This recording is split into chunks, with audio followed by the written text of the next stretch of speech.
예, 말씀 같이 나누도록 하겠습니다. 이제 3주가 지났습니다. 말하기에 여러분 어떤 변화가 있으십니까? 예, 사실은 누구보다 제가 말하기 때문에 인생에 큰 변화를 겪은 사람입니다. 저는 어두운 청소년기를 보냈습니다. 환경보다도 마음이 어두웠습니다. 그런데 말을 바꾸면서부터 삶을 대하는 태도도 바뀌게 되고 마음도 바뀌었습니다. 말에는 힘이 있습니다. 나를 살리고 이웃을 살리고 사람을 살리는 힘이 있습니다. 그래서 여러분 말에 복음이 흘러가게 됩니다. 복음도 말을 타고 이처럼 흘러가게 되는 것이죠. 오늘은 더함 공동체 의견 나눔이 있습니다. 죄송합니다. 그래서 지난 3주 동안에요. 또 이렇게 지체들을 3명 만나라고 했는데 3명 만나신 분들은 저에게 찾아오십시오. 연락을 주십시오. 제가 소정의 선물을 드리도록 하겠습니다. 오늘은 더함 공동체 의견 나눔이 있습니다. 더함 공동체 예배가 세워진 뒤로 지난 분기를 좀 돌아보고 앞으로 우리 공동체가 어떤 모습이 되어야 될지 그려보는 시간을 갖습니다. 그리고 이렇게 하는 이유는요. 다가오는 하반기의 더함 공동체를 더욱 풍성하게 하기 위함입니다. 이것을 위해 올해는 수련회도 기존에는 이렇게 가을에 갔었는데요. 가을에 갔었는데 올해는 조금 앞당겨서 여름에 이렇게 개최하게 되었습니다. 마찬가지로 저도 설교자로서 더함 공동체가 하반기를 어떻게 잘 준비할 수 있을지 고민하게 됩니다. 그래서 오늘부터 3주 동안은 더함 공동체 지체들이 하반기를 잘 준비할 수 있도록 3가지의 주제를 가지고서 좀 말씀을 나누려고 합니다. 설교를 시작하면서요. 오늘 첫 시간인데 먼저 저를 따라 이렇게 한번 외쳐보겠습니다. 수고한 당신 떠나라. 옆에 분들하고 한번 인사해 볼까요? 같이 한번 해보겠습니다. 시작. 수고한 당신 떠나라. 지금 나가시지 마시고요. 더함 공동체 구성원 대부분은요. 아마 여기 앉아 계신 대부분의 지체들은 오랫동안 신앙생활을 했거나 아니면 과거에 신앙생활의 이력이 있는 분들입니다. 그래서 수련회라는 말을요. 제가 이 자리에서 수련회 정의가 무엇인지 어떻게 해야 되는지 이런 것들을 따로 설명드리지 않아도 수련회 하면은 머릿속에 어떤 이미지가 이렇게 떠오르실 겁니다. 그렇다면 여러분께 이런 질문을 한번 드려보겠습니다. 여러분 수련회는 꼭 가야 합니까?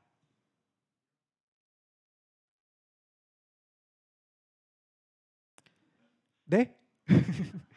많은 분들이 마음속으로 네라고 답했을 것입니다. 그렇게 믿습니다. 그런데 정작 통계적으로는요. 수련회가 점차 축소되고 또 사라지고 있는 현실입니다. 아마도 수련회 유익이나 추억을 생각하면요. 분명 수련회가 필요하다 여겨지지만 막상 일상의 분주함이나 개인사들에 밀려 참석하지 않게 되기 때문은 아닐까 싶습니다. 물론 여러 가지 다른 이유들도 있을 것입니다. 예전에는 수련회라고 하면은 과거에는 다양한 프로그램들, 특별히 세상에 혹은 교육 과정에서 누릴 수 없는 각종 프로그램들이 다양하게 있었습니다.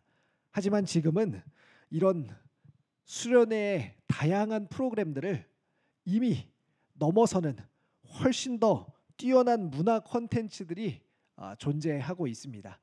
어디 가도 이와 같은 문화 생활들을 또 프로그램들을 즐길 수 있는 현실이 되었습니다.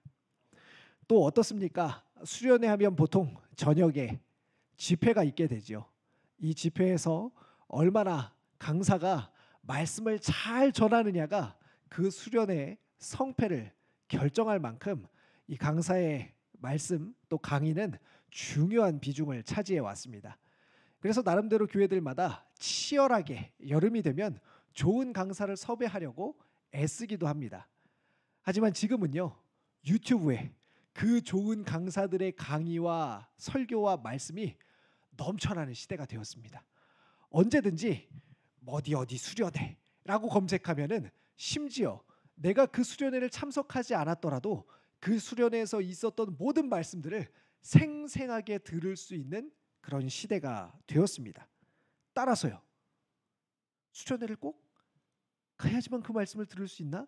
라는 생각이 들게 되지요. 또한 참석자들의 니즈도 훨씬 더 다양해졌습니다. 예전에는 사회가 세분화되지 않았으니까 니즈들이 그렇게 많이 구별되지 않았습니다. 하지만 지금은요, 우리만 해도, 우리 안에 이슈들만 해도요, 너무나 많은 이슈들이 있고 그 이슈를 명확하게 찝어서 아주 시원하게 풀어줄 만한 프로그램과 내용들을 구성하기가 어렵게 되었습니다. 또 어떻습니까? 수련회 하면은 여러분 머릿속에 있는 그 이미지가 작년과 재작년과 그 전년도와 그 전전년도와 그렇게 다르지 않을 것입니다. 식상하게 된 이유도 있을 것입니다. 수련회는 비슷한 내용과 형식들이 아주 오래전부터 반복되어 왔습니다. 따라서요, 작년에도 그 이전에도 해봤던 것이야, 알고 있어 라는 마음이 어쩌면 우리에게 수련회를 기대하는 마음을 빼앗아가는 것은 아닐까 싶습니다. 또 반대로요, 어떻습니까? 수련회를 가야 할 이유도 너무나 분명합니다. 수련회에서 주는 유익들이 있기 때문입니다. 목사님, 수련회에는 어떤 유익들이 있습니까? 제가 이걸 신학적으로 정리하기는 어렵지만 경험적으로, 저와 여러분들의 경험적으로 수련회가 주는 유익들은 아마 거의 비슷할 거예요. 가장 큰 것은 아마도 하나님과의 인격적인 만남이라고 할 수 있을 것입니다. 통계에서도 잘 나타나는데요, 기간이 좀 지난 통계이긴 하지만 대부분의 사람들이 언제 하나님을 인격적으로 만났습니까? 라는 질문에 기독교인의 80% 이상이 이렇게 답한다고 합니다. 수련회 때 하나님을 인격적으로 만났습니다 라고 말이죠. 여러분은 언제 하나님을 인격적으로 만나셨습니까? 주일 예배 때 만나셨습니까? 아니면 새벽 기도나 금요 기도회 때 하나님을 인격적으로 만나셨습니까? 아니면 집에서 나 홀로 묵상하는 중에 하나님을 인격적으로 만나셨습니까? 아니면 수련회 때 하나님을 인격적으로 만나셨습니까? 대부분의 사람들은요, 아마 수련회 때 하나님을 보다 깊이 인격적으로 가깝게 만난 경험을 가지고 있을 것입니다. 또 어떻습니까? 수련회 때 좀 덜 친밀했던 지체들과도 친해질 수 있는 시간들이, 그런 기회와 장들이 마련되게 됩니다. 그래서요, 제가 청년 때는 이런 경험도 있었던 것 같아요. 수련회를 갔다 온 사람들과 어떤 사정 때문에 갔다 오지 못한 사람들이 너무나 친밀도가 차이가 나서 수련회 갔다 온 사람들은 수련회 안 갔다 온 사람들과 만날 때 수련회 얘기를 하지 말아라 라는 얘기가 있었을 정도로, 수련회에 가면 그곳에 참석한 사람들의 특별한 관계가 형성되고 또 경험과 추억이 공유되게 마련입니다. 또 어떻습니까? 이 수련회를 준비하면서 공동체에 참여하고 봉사하게 되며 섬김과 같은 활동들을 활발하게 하는 장들이 열리게 됩니다. 공동체에 무언가 같이 해보고 싶은데 내가 할 수 있는 게 뭐가 있지? 라고 고민하는 지체들은요, 이런 준비팀 혹은 행사들을 같이 준비하면서 함께 하나님께서 주신 공동체에 봉사하는 그런 의미도 가질 수 있을 것입니다. 그런가 하면 또 어떤 유익들이 있습니까? 일상을 벗어난다는 리프레시가 되는 또 유익도 있겠지요. 늘 같은 공간에서 늘 같은 방식으로 예배하고 또 교제하던 것을 뛰어넘어서 특별한 방식과 특별한 시간, 특별한 공간에서의 경험들을 또 할 수 있다는 것입니다. 그런가 하면요, 또 우리 교회는 장점이 하나 있는데 수련회를 고정적인 형식으로 하지 않고요, 그 해마다 특색 있는 수련회를 진행하게 됩니다. 봉사 수련회도 이렇게 오랫동안 했었고요, 또 선교를 가기도 하고, 또 예전에는요 제가 처음 왔을 때는 스키장도 갔었습니다. 겨울에 스키장도 가고, 다양한 방식으로 또 조별로 이렇게 소그룹별로 방을 배정해서 소그룹별로 수련회를 진행하기도 하고, 다양한 방식으로 또 다양한 경험을 할 수 있다는 장점도 있습니다. 자, 그럼요, 수련회가 쇠퇴하는 이유도 있고, 또 그럼에도 불구하고 수련회를 가야 하는 이유도 있다면요, 이렇게 질문해 볼 수 있지 않겠습니까? 목사님, 꼭 수련회 가야지만 하나님을 만날 수 있습니까? 목사님, 꼭 수련회 가야지만 목사님이 말씀하신 다음과 같은 유익들을, 위와 같은 유익들을 누릴 수 있습니까? 라고 질문할 수 있지 않을까요? 아닙니까? 시간의 법칙이 여러 가지가 나와 있습니다.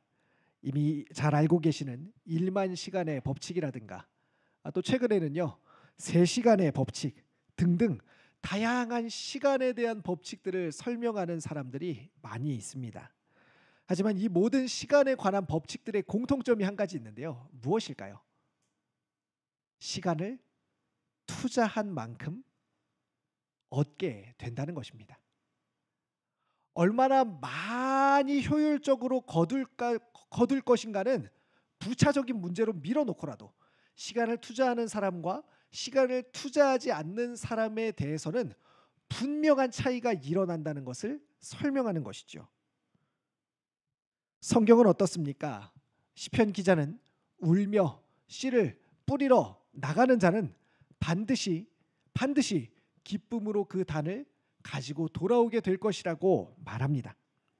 뿌리는 시간, 자라는 시간, 열매가 익어가는 시간, 바로 그 시간에 기다림이 있어야, 그 시간에 노력이 있어야 어떤 것을 얻을 수 있다고 말하는 것입니다. 그래서 성경은요 여러 차례 때의 주권이, 그 시간의 주권이 하나님께 있음을 우리에게 강조합니다. 여러분, 1년은 52주로 구성이 되어 있습니다. 그렇다면요, 우리가 만나는 시간은 1년 중 얼마나 될까요? 옆에 있는 분들과 만나는 시간은 1년 중에 몇 시간이나 될까요? 예배 때, 그리고 예배를 끝나고 잠깐의 모임 시간, 아마 30분에서 1시간을 만난다고 가정한다면요, 1년을 만나면 얼마나 되겠습니까? 많이 만나야 50시간 정도 될 것입니다. 50시간을 날짜로 계산해 보십시오. 한 이틀 남짓 되는 시간입니다. 1년을 보지만 그와 깊이 있는 관계를 맺는 시간은요 이틀 남짓한 시간뿐입니다. 여러분, 누군가를 이틀 만나고서 깊이 친밀하게 사귈 수 있겠습니까? 매우 어렵겠죠. 그 이틀도 50번에 나누어서 교제해야 한다면 친밀하기는 정말 어렵겠죠. 예배 시간은 어떻습니까? 하나님과 만나는 시간을, 예배 시간을 일주일에 딱 이 예배만 드린다고 가정한다면요, 마찬가지로 1년에 이틀 정도 하나님께 예배하고 하나님 앞에 머무는 시간을 갖게 되는 것입니다. 하지만 수련회는요 거의 2박 3일 혹은 긴 경우에는 3박 4일의 일정까지도 사용합니다. 1년치의 시간이 수련회 기간 동안에 모두 사용되는 것입니다. 그러니 당연히 집중해서 만나니까 친해지고, 집중해서 말씀을 듣고 기도하니까 하나님과 친밀해질 수밖에 없는 것입니다. 왜 80%나 되는 기독교인들이 수련회 때에 하나님을 만나게 되는지 이해가 되시죠? 따라서 교회도 그래서 수련회에서 하나님을 인격적으로 만나는 경우가 많고, 공동체에 깊이 들어오게 되는 계기도 수련회인 경우가 많은 것입니다. 따라서 교회도 1년의 재정 중에서 상당 부분, 거의 절반 이상의 재정을요 수련회에 투자하게 됩니다.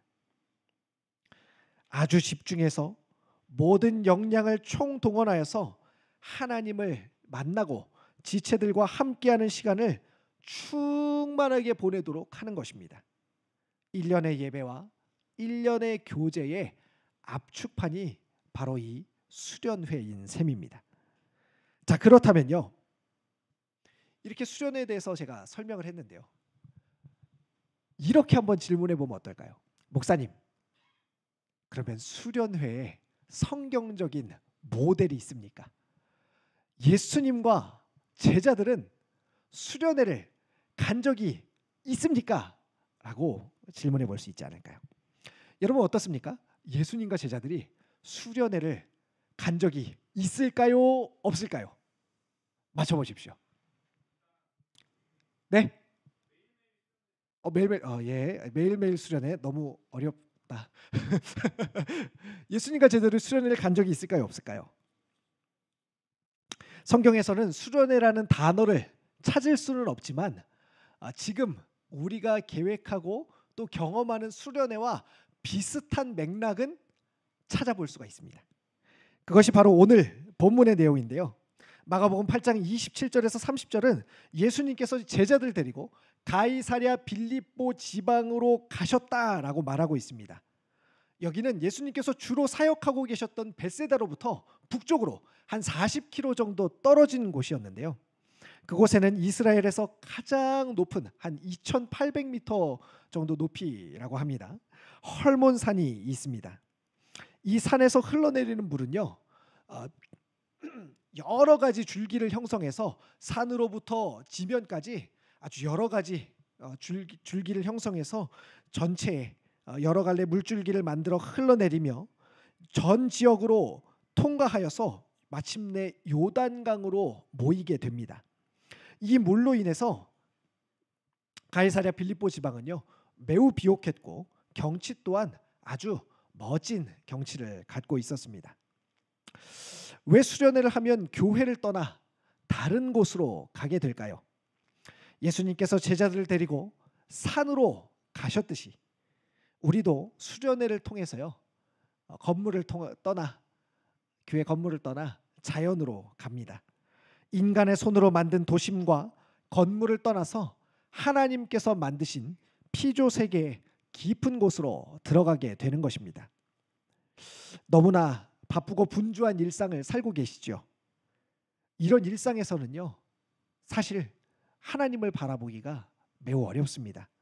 하나님께만 집중하는 것은 매우 어려운 일입니다.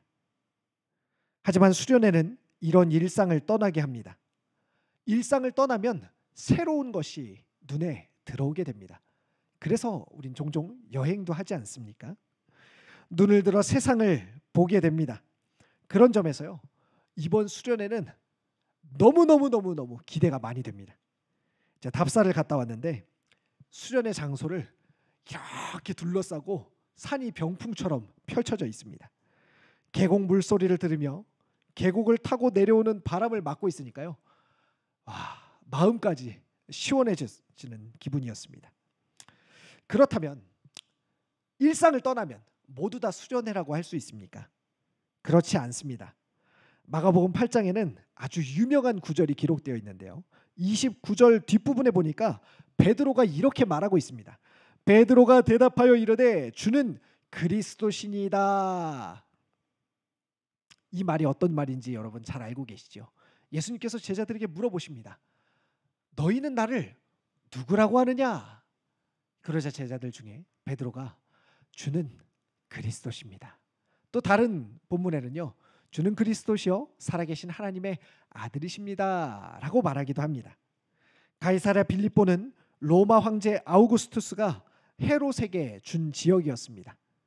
헤롯은 이에 감사하여서 이곳에 황제의 이름으로 된 신전을 세웠습니다. 신전이 있다는 것은요. 그곳이 중심지라는 본거지라는 뜻을 갖고 있습니다.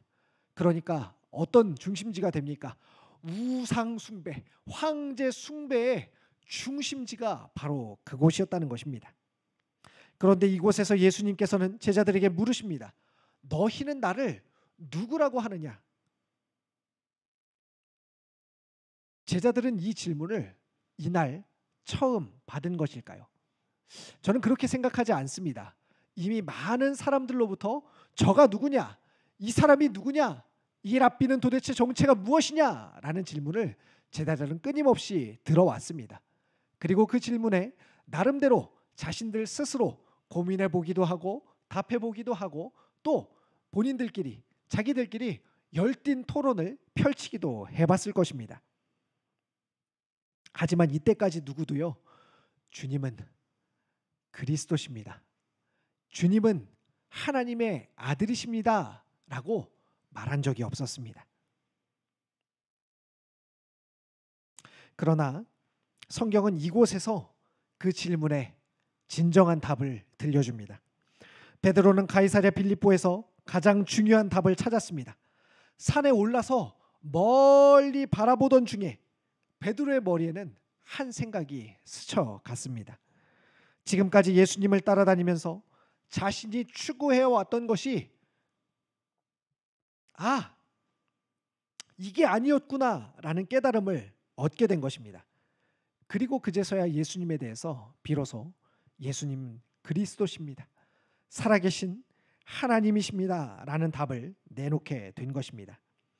늘 함께했던 주님이지만, 늘 함께 주님과 동행하였지만 새로운 곳에서 새롭게 주님을 바라보게 된 것입니다. 수련회에는 이와 같이 주님과 인격적인 만남이 있습니다.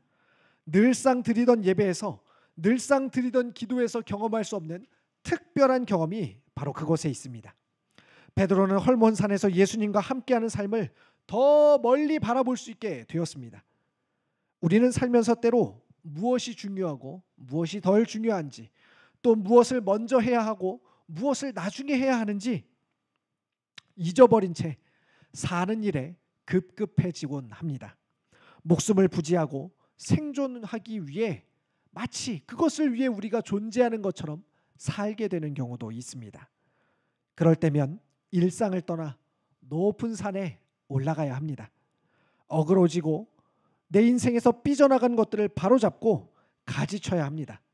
내 방향과 다르게 내 몸에 붙어버린 먼지들을 훌훌 툭툭 털어내야만 합니다. 그리고는 다시 우리가 가야 할 지점을 향하여서 멀리 우리의 시선을 내다보아야 합니다. 그렇다면요, 마지막으로 공동체의 지체들과의 관계는 어떨까요?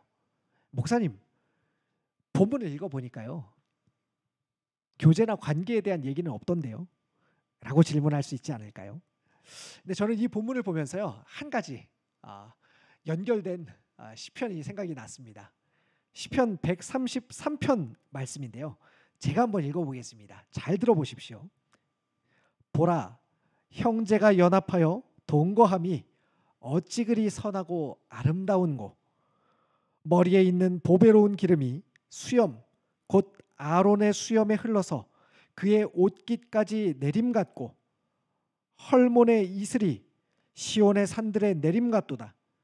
거기서 여호와께서 복을 명하셨나니 곧 영생이로다.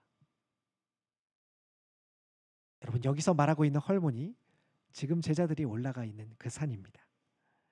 어떤 생각이 들었을까요? 분명 제자들과 예수님은 이 시편을 알고 있었을 것입니다. 예수님과 제자들은 이 시편을 떠올리지 않을 수가 없었을 거예요. 여러분, 성지순례 가는 이유가 무엇입니까?